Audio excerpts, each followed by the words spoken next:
the question says, retrieve the top 3 orders, okay, with the highest order amount values, along with their order ID, customer ID, order date, and order amount.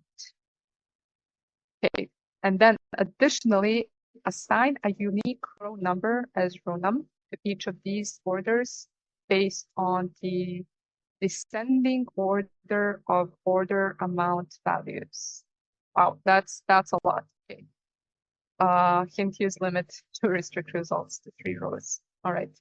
So we know this is a row number lesson, and it literally says assign a unique row number to each of these orders based on the descending order of order amount values. So we see that there's a column here, order amount. All right. So I just want to focus on, so we have enough time. It's clear how you select order ID, customer ID, order date, order amount, whatever they mentioned here. Right? That's clear.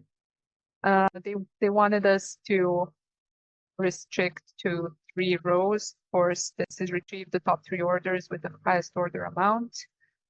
This part of the solution does that. So you order by order amount descending, you limit to 3.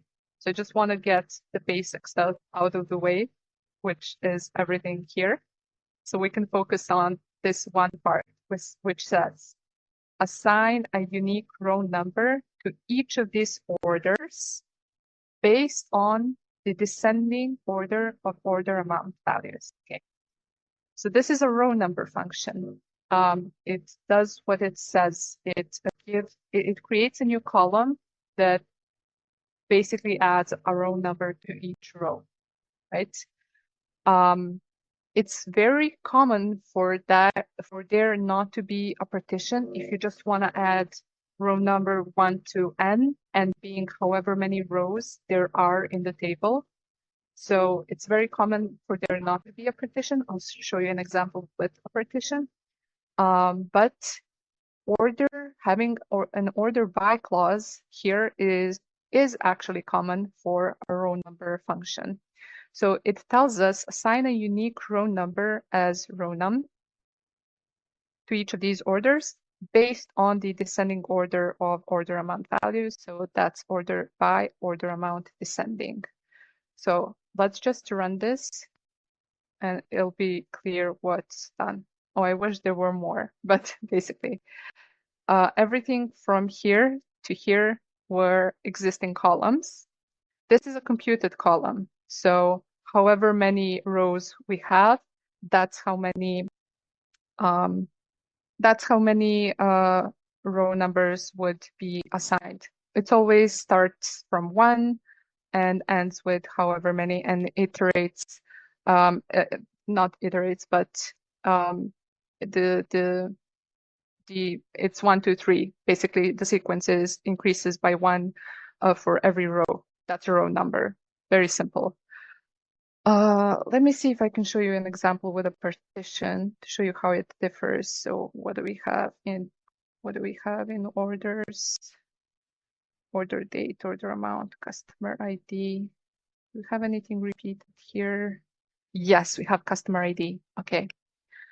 All right, so I'll show you row number with partition.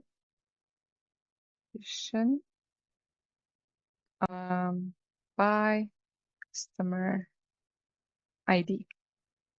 So what this will do differently, instead of looking at the full table and assigning row numbers across the full table, it will assign row numbers within each partition. So it seems that we only have 2 customers, 101 and 104. So there will be 2 partitions, right? So let's see if you do row number across partitions, what happens? And we're partitioning by customer ID. I wish I had a richer table to show you this. Okay. Right. So the row number, the numbering starts for a partition. Here's a partition for customer 101. The first 2 rows, 1, 2. The partition ended. The row numbering starts again. let's imagine we have more, but it restarts for each partition because we're no longer assigning row numbers across the whole table when we don't have partitions. We are assigning row numbers within each partition.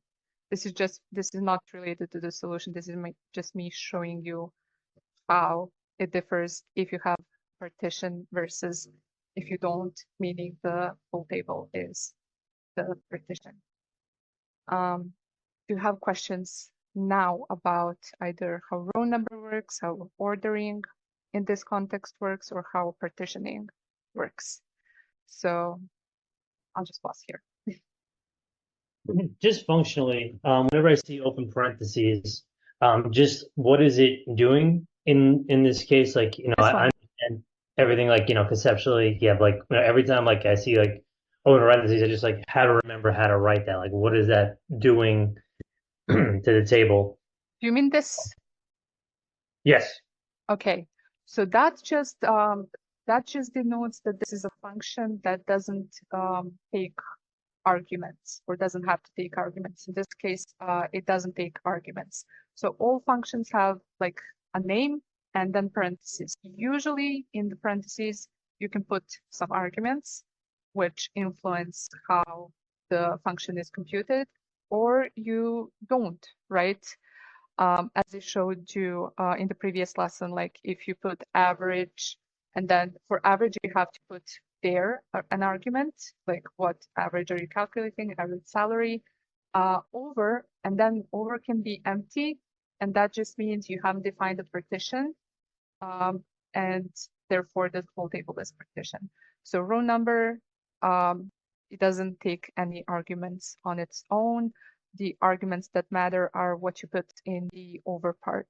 Like, are you defining a partition and therefore ordering within, adding a row number within each partition 1, 2, 3, 4, 5, and then another customer's orders come along 1, 2, 3, 4, and then it resets for each partition. And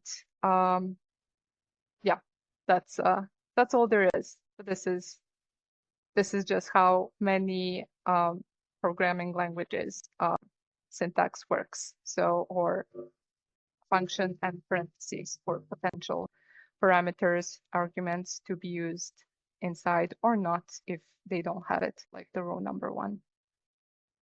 So I guess my question from the last time was what can we use, I guess, with the over function? Seems like we can use order by, we can use partition. Are there any other things that we can use in there? Well, there are some complex things that could be used that are very rare use cases, which you can look up, but basically for 90% of the time, no. Just partitioning and order by is sufficient, or even too much for some of these, depending on the use case and what you need. So the full syntax, in case you need all of it, is window function name over, and then in parentheses, partition by column, order by probably another column. And then you can also denote whether it's descending. And of course, you always add an alias because you are creating a new column with window functions.